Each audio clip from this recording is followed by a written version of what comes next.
Hello class, I'm here to finish up with chapter 4 and I'm going to get to it by sharing my screen there. And last time we were talking about ways in which we can recover from a stroke and other kinds of brain damage, although stroke is most common, especially if you're older. One of the interesting things is the issue of axons regrowing. So if you have a damaged axon, will it regrow? And it turns out that in the peripheral nervous system, the axons do grow back. They grow back fairly well. If you crush the axon, for example, you may lose some feeling, or if you cut it, but in fact, it does grow back, and usually it finds its own myelin to find the target. So it's pretty good at growing back, and you can take a look at those steps in the growth process there. However, when we get a stroke, that doesn't happen because axons in the brain and spinal cord don't tend to regrow, and so that's why we see problems with like multiple sclerosis where you have damage to the axons and things like that.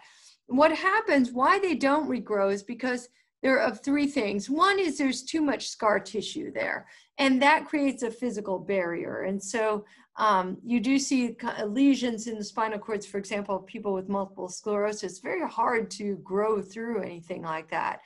The other thing is that neurons in each side of the cut, will start to drift apart, and you start to see, the target not being as visible as before. Finally, glial cells can secrete proteins that are going to inhibit axons growth. So it does look like, at least in the peripheral nervous system, we can see growth. And that may be possible at some point in the central nervous system, but we haven't figured out how to do it yet, how to encourage that growth. So it's a big question mark there.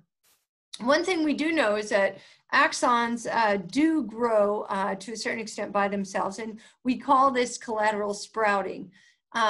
If you damage an axon, the cell that it used to be connected to will start to release neurotrophins. And basically those neurotrophins are saying, come get me, come get me, come get me. So you can see here in A, we have complete cell connections, but in B there, that bottom cell on the left has died.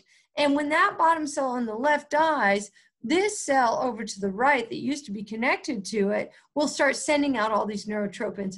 And the neurotrophins say, come and get me, save me, save me, save me. And then what happens is the cell on top here now has grown out a sprout. We call that a collateral sprout. And that does account for some recovery. So we keep those cells alive by other cells sprouting out, which is good. And again, that's helped by physical therapy. Another thing that helps with recovery is called denervation supersensitivity. And that's when you get a destruction of incoming axons, and then the cell will start to build additional receptors. So take a look in that first picture. You see that there's a full axon with two branches there, two terminal buttons there. And now part of it has been damaged. So what we get here is those little bubbles are actually receptors. What's happened is the target cell has grown more receptors. It has become super sensitive. So if there's any neurotransmitter in the area, it's going to react, right? So it's very sensitive. And that helps in recovery too. So we see in Parkinson's patients, for example, that they've almost lost all of their dopamine cells before they even start to show symptoms. And so what's happened is that their brains, the existing cells have become so sensitive to any dopamine in the area that you don't tend to notice the problems till they're pretty bad. Okay, well, collateral sprouting can result in what we call phantom limb pain.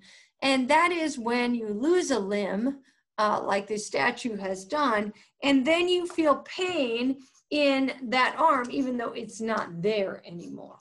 So you'd feel pain, say, in your hand, but it's a phantom hand. The hand isn't even there. So the pain, we imagine, must be coming from the brain, since that area is not there anymore. So if you take a look at the homunculus here on the somatosensory cortex, remember this is in the parietal lobe, and this is sensation, right?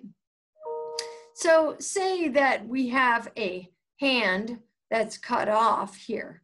And then you've got wrist right next to it. If the neurons that used to innervate, that used to be innervated by the hand are now starting to beg for send out neurotrope and say, please, please, save me, save me, save me, then this wrist area might grow over.